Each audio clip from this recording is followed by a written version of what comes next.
51, información de último momento. Presten mucha atención a esta imagen. Es imagen en vivo desde Concepción, base de la Fuerza de Tarea Conjunta. En minutos más, conferencia de prensa de las autoridades. Vamos a establecer un contacto ya con nuestro compañero Alexis Aveiro. Alexis, estamos contigo.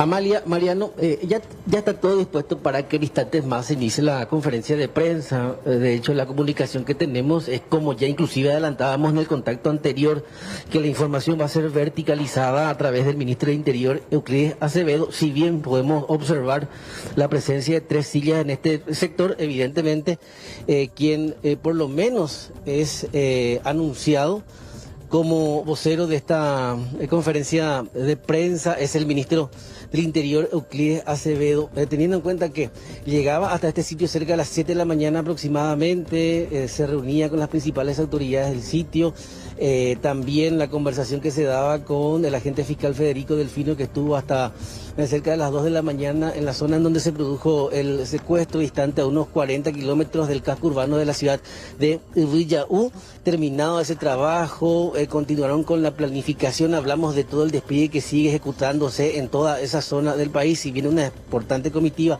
se trasladó hasta este sitio, el resto del personal sigue operativo en esa zona de influencia, en donde este grupo liderado aparentemente por nativos y que forma parte del grupo criminal que opera en la zona norte del país perpetraran este atraco. Hay movimientos, estamos aguardando el momento de la conferencia de prensa. Teniente Coronel, ¿en cuántos minutos más la conferencia de prensa?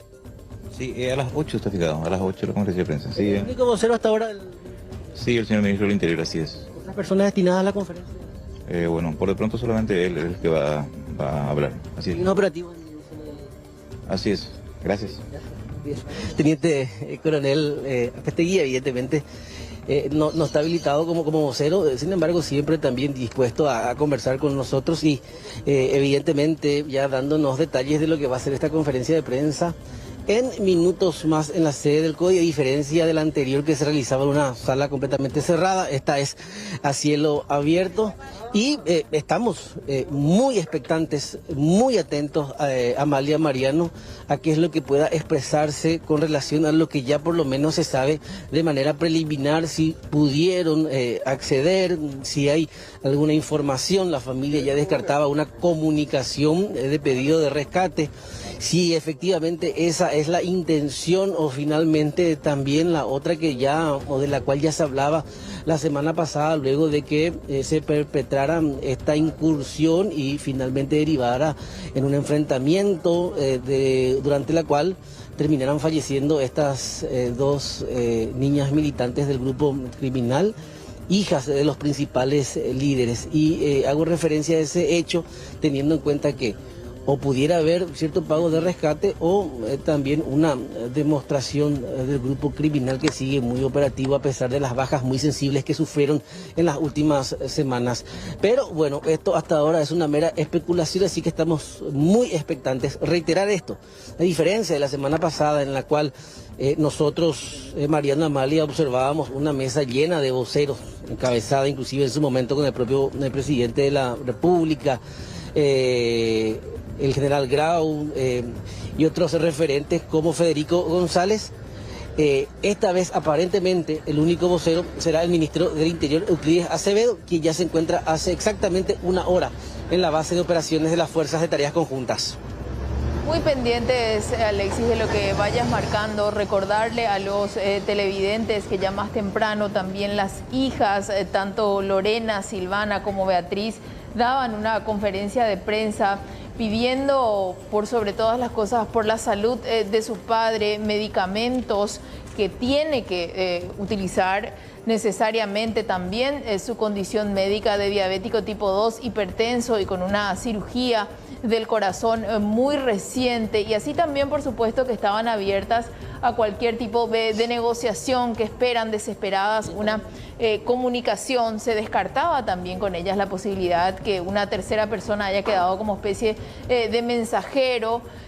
ahora se confirma con lo que ellas dicen que estamos hablando de don Denis y también del peón que sería Adelio Mendoza. Igualmente, lo que pueda llegar a pasar en el transcurso de esta mañana con respecto a las comunicaciones va a ser clave. Decían ellas, dejaron el reloj de papá, también las alianzas, los bolígrafos, algunas cosas, pertenencias que utilizaba don Denis y este panfleto que estaba ya ahí atrás en la carrocería. Realmente esas cuestiones, Amalia, Alexis y televidentes que mencionaban las hijas al momento del hallazgo de la camioneta, escuchaste también vos, Alexis, que se dejó el reloj, dice, en el asiento del conductor. Del conductor, sí. Al lado, la alianza, después también unos bolígrafos, otras pertenencias que justamente eran de don Oscar Denis. ¿Cuál será el sentido? Habrá un mensaje, ¿verdad?, con la intención de dejar esos objetos que pertenecían a don Oscar Denis al momento de llevarlo. También otro dato que daban es que la camioneta estaba totalmente abierta cuando llegaron hasta ahí estas primeras personas. Y por otra parte, Alexis Aveiro, respecto a el trabajo que se está realizando, entendemos que hay muchísimo cuidado y mucha cautela, pues no se descarta todavía la presencia de explosivos, por ejemplo, en los caminos de la zona. De hecho, Mariano, cuando nosotros ingresábamos a la zona, recién nos sentimos más seguros cuando pudimos observar a las tanquetas que estaban incursionando y llegando a ese sector. Nos colocábamos detrás de esos elementos a fin de que precisamente son los que están lo suficientemente acorazados para resistir cualquier tipo de explosivo, las famosas bombas cazabobos que son características del grupo criminal, por lo menos hasta cruzar el puente en zona del río Aquidabán. Nuestro viaje hasta ese sitio fue lo suficientemente seguro y escoltado por los efectivos militares. Evidentemente del punto en el cual ustedes observan las imágenes, que está distante a unos 200 metros de ese puente que les mencioné, que divide también ese punto con otras estancias aledañas, no es precisamente el lugar en donde se perpetra el hecho, porque hay que avanzar unos 10 kilómetros más aproximadamente, pero ese punto fue tomado a esa hora de la noche, porque te hablo de las 2 de la mañana aproximadamente, como un lugar en donde estaban delineando algunas estrategias.